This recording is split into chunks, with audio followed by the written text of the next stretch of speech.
Good morning, everyone. Myself, Dr. Devangi Dwivedi, Senior Lecturer in the Department of Oral Pathology and Microbiology. Today, I am going to tell you about osteosarcoma.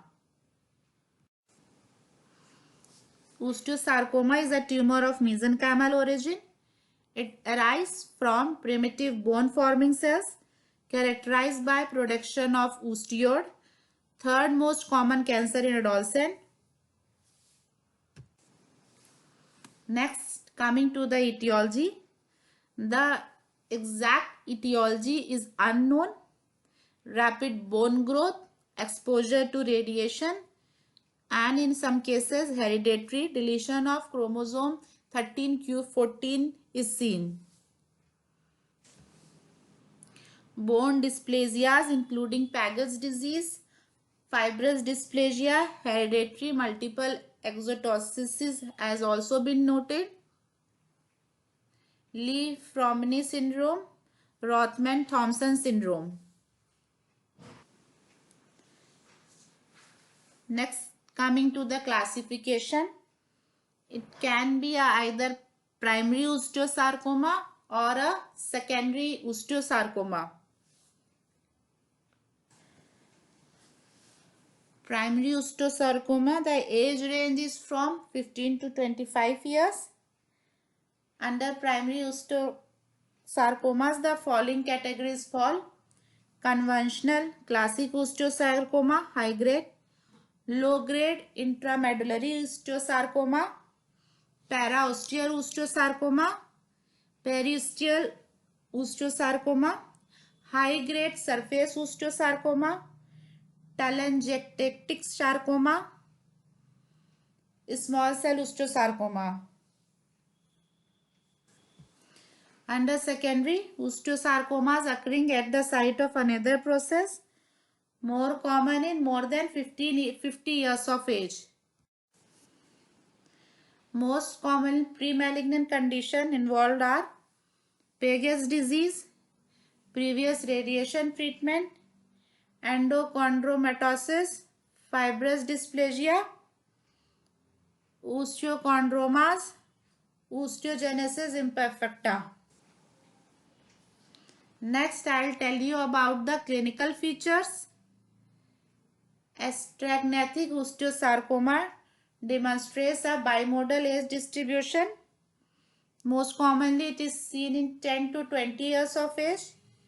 Initial peak occurs during the period of greatest bone growth. There is a male predominance seen. The most commonly involved sites are femur, tibia, pelvis, skull, and lastly the jaw. Swelling and pain is seen. Sprain, arthritis, growing pain, fever, night sweats are also noticed. Patient give a history of trauma.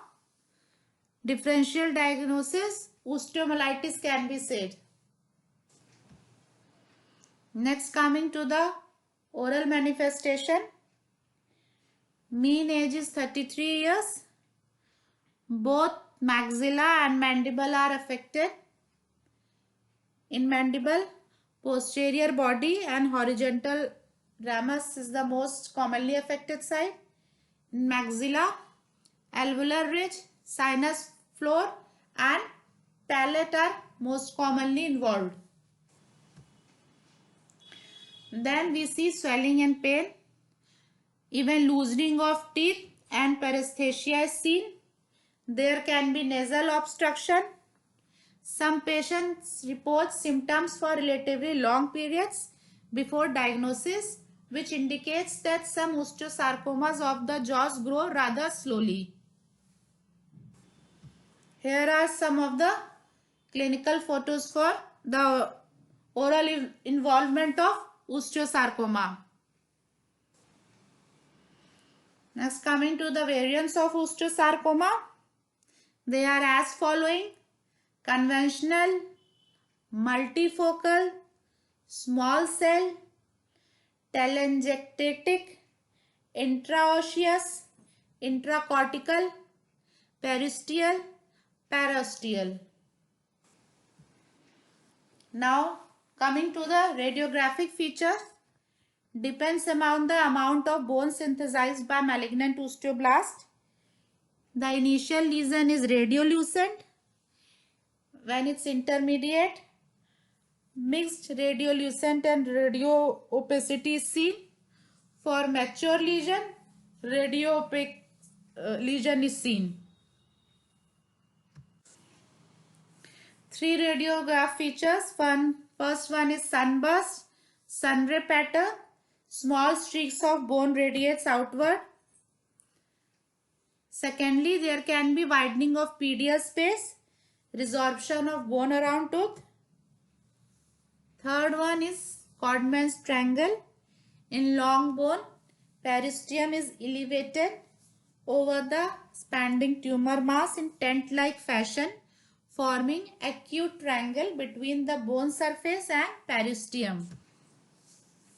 These are the radiographic pictures for osteosarcoma.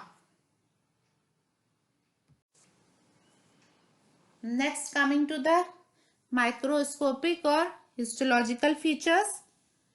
When we see it grossly, white tan, yellow in color, and it is seen as firm in consistency. Osteoblastic element appear as translucent lobules. Fibroblastic element appear as tan colored, soft or firm consistency. Hemorrhage and necrosis are often associated.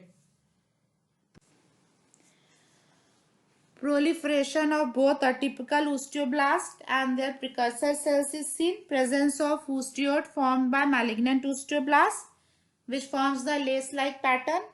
Cells may be spindle-shaped with irregularly shaped nuclei. 2 subtypes are seen, osteoblastic and fibroblastic. In the osteoblastic subtype, atypical neoplastic osteoblasts exhibit cellular pleomorphism, large hyperchromatic nuclei, and are arranged in a disorderly fashion around bony trabeculae. New tumor osteoid and bone formation in irregular pattern. Sometimes solid sheets of bone is seen. In fibroblastic type, proliferation of anaplastic fibroblast is noticed. Here you can see the histological picture for osteosarcoma. This is the histological diagram. Next, coming to the differential diagnosis. They can be as follows: giant cell tumor, chondrosarcoma, fibrosarcoma, aneurysmal bone cyst, Ewing sarcoma, osteoblastoma, metastasis, lymphoma, osteomyelitis, chondroblastoma, post-traumatic callus, and other variants. Now this is a Anneking staging system. The staging system is typically depicted as follows. We have 3 stages. Stage 1, low-grade tumor. 1A, intracompartmental. 1B is extracompartmental. In stage 2, there is high-grade tumors. 2A is intracompartmental. 2B is extracompartmental. Stage 3, any tumor with evidence of metastasis. Now let's come to the investigations.